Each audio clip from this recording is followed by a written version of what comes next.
ধীরে নৃত্য করতে লাগলেন। তাই চলুন সকলে মিলে এবার আমার বৃন্দাবন নৃত্য, সেখানে আমার রাধা গোবিন্দের রাসলীলা। তাই চলুন সকলে মিলে আমরা বৃন্দাবন ধাম দর্শন করে আসি। বলিয়ে রাধা রানী কি জয় হো, শ্যাম সুন্দর কি জয় হো, মদন মোহন কি জয় হো।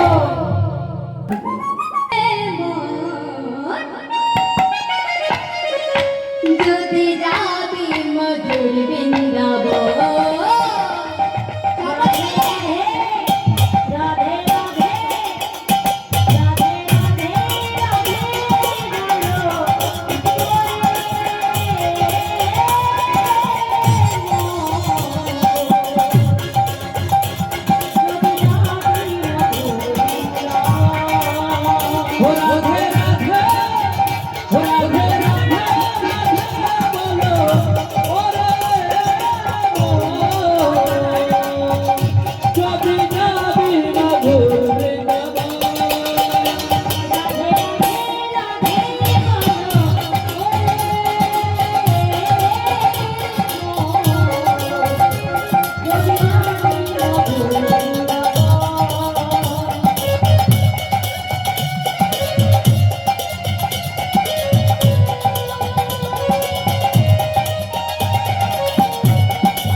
বৃন্দাবনে তরুলা